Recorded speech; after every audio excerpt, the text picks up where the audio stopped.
Jamuna rail সেতু হচ্ছে বাংলাদেশের একটি রেলওয়ে সেতু যা সিরাজগঞ্জ জেলার সাথে টাঙ্গাইল জেলার ভুয়া পূর্ব জেলাকে যুক্ত করেছে। এই সেতুটি 4.8 কিলোমিটার দীর্ঘ। 50টি পিলারের ওপর কংক্রিটের ওপর রেলপথ বসানো হয়েছে। এই সেতুর 95% টাঙ্গাইল জেলা এবং বাকি অংশ সিরাজগঞ্জ। যমুনা নদীর ওপর যমুনা সেতুর 300 ফিট উত্তরে অবস্থিত এই নতুন রেল সেতু বাংলাদেশের দীর্ঘতম রেল সেতু এবং 2025 সালের 12 ফেব্রুয়ারি থেকে প্রথম পরীক্ষামূলকভাবে এতে যাত্রীবাহী ট্রেন চলাচল শুরু হয়। সেতুটি 2025 সালের 18 মার্চ শুভ উদ্বোধনের মাধ্যমে ট্রেন চলাচল শুরু হয়। 2020 সালে অক্টোবরের হিসাব অনুযায়ী বিদ্যমান যমুনা সেতু দিয়ে দিনে 44টি ট্রেন চলাচল করত। সেতুটিতে পূর্ণ গতিতে ট্রেন চলতে না পারায় সিঙ্গেল ট্র্যাক রেলপথ হওয়ায় সেতু পার হতে অধিক সময় লেগে যেত। এতে ট্রেনের শিডিউলগুলো বিপর্যয়ের ঝুঁকিতে থাকতো সব সময়।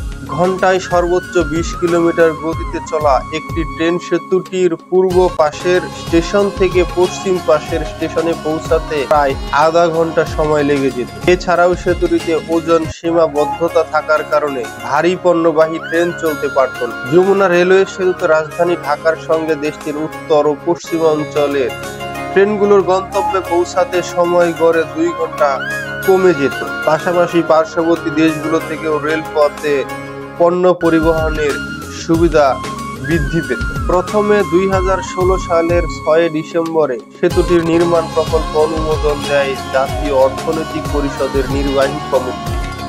এজন্য 9,734 কোটি টাকা ব্যয়ে প্রকল্প হাতে নিয়েছিল বাংলাদেশ সরকার, যার মধ্যে জাপানের উন্নয়ন সহযোগিতা প্রতিষ্ঠান জাপান ইন্টারন্যাশনাল কোঅপারেটিভ এজেন্সি 7,724 কোটি টাকা দেবে। 2023 সালে ডিসেম্বর মাসের মধ্যে এই প্রকল্পটি বাস্তবায়ন হওয়ার কথা ছিল। পরবর্তী সংশোধিত প্রকল্পের সময়সীমা 2 বছর বাড়িয়ে 2025 সালের ডিসেম্বর পর্যন্ত করা হয়েছে। একই সঙ্গে প্রকল্প ব্যয় 9,734 কোটি টাকা থেকে বাড়িয়ে 16,781 কোটি টাকা করা হয়েছে।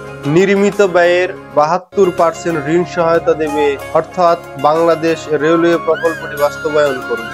জাইকা প্রকল্পটি পৃথক 2টি প্যাকেজে বাস্তবায়ন করা হবে। এর মধ্যে একটি WBD1 প্যাকেজে যমুনা রেলওয়ে সেতুটি নির্মাণ প্রকল্প অঞ্চলের সিভিল ওয়ার্ক এবং প্যাকেজ WBD2 সিভিল ওয়ার্ক এবং প্যাকেজ WBD2 যমুনা রেলওয়ে সেতু নির্মাণ পশ্চিম অঞ্চলের সিভিল ওয়ার্ক। যৌথ উদ্যোগে নির্মিত হবে পশ্চিম অংশ। এই অংশে ব্যয় হবে 6,148 কোটি টাকা। 2020 সালের 29 নভেম্বর সেতুটির ভিত্তি স্থাপন করা হয়। 38% কাজ সম্পন্ন করা হয়েছে। এই সেতুটি 4.8 কিলোমিটার দীর্ঘ। উভয় প্রান্তে মোট প্রায় 0.05 কিলোমিটার ভায়াডাক্ট, প্রায় 7.676 কিলোমিটার এপ্রোচ। 50টি পিলারের ওপর কংক্রিটের ওপর রেলপথ বসানো হয়েছে।